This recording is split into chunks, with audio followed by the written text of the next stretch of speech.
Okay, so going through the comments, I'm actually surprised at the amount of people that have said, hey man, how do you set the brakes on your Shimano reel? Or what are the combinations like? How do you set a DC reel? I don't know how to set the reel up. So today, I'm gonna show you guys how I like to set a Shimano reel, how I think a beginner should set it. I might talk about a little bit about a DC reel. It's actually a lot easier than you think. It's really simple. It's just, it's a series of combinations. Okay, now I'm gonna try and keep this as simple as possible. If I've never used a Shimano reel, if I'm a beginner, never done it, all I'm gonna do is I'm gonna take my spool tension knob, otherwise known as the cast control knob, and I'm gonna tighten it. And you'll notice that when you tighten it, spool does not move, okay? If you were to have it loose, like I have it a lot of the time, or for when some people are flipping and pitching, spool's gonna move, okay? Now, like I was saying with the spool tension knob, if I'm first starting out, I'm gonna have all 4 brakes on. Now that's under the assumption that I do not know how to use a bait caster. I'm just starting to cast it, or I'm backlashing a lot, okay? So as time goes on, along with lowering this knob, what you will do, if you want to start turning your brakes down, okay? Let's say you want to do 3 on, 1 off, okay? You would click that into the up position, okay? It's up and down. The old SVS Infinity was left to right. Okay, so that would be 3 brakes on, 1 brake off, okay? So if you wanted to do 2 on, 2 off, you would do the same thing, and you would have 2 up, 2 down. Now, let's say I had those 2 off and those 2 on, the reel would not be balanced right. It would not work right, okay? So, the same thing would apply if you were to have 1 brake on.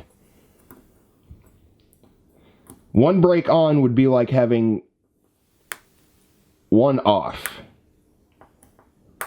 Boom. You have that right there is 3 brakes off, 1 on. If that combination makes any sense to you. Now, obviously, how you set your brakes does not just depend on the options on the reel or by the rule that I just explained to you.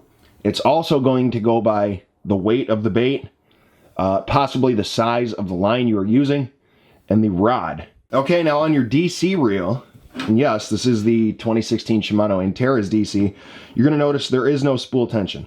There is no cast control knob, okay? But if you take this little pin down here and you open it, that is going to release the side plate, okay?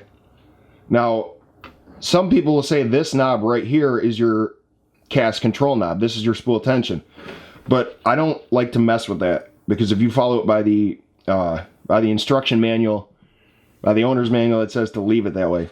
This is going to be your brake adjustment, okay? But this is going to be set after you adjust this. What each of those are settings for different line. FL is for fluorocarbon, P is for braid, and I'm pretty sure it has a P because of Power Pro and Shimano. MN is monofilament, and X is extreme casting distance. Now, if you look up here where it says 4x8 DC, if you don't know what that means, which that's okay, the 4 is the 4 settings down here. The 8 is the brake adjustment knob up there, okay? Okay, that was pretty short. I didn't want to go super in-depth and make it a 10-minute video. I just wanted to physically show you the settings, how to change it, what they do, what they mean. Let me know in the comments if you have any thoughts, questions, or whatever. Or if you want me to go more in-depth and explain it more, I will.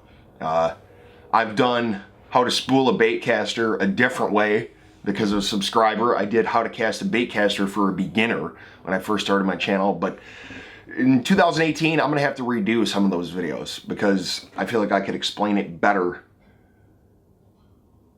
in a better amount of time, if that makes any sense. And I'll see you guys next time.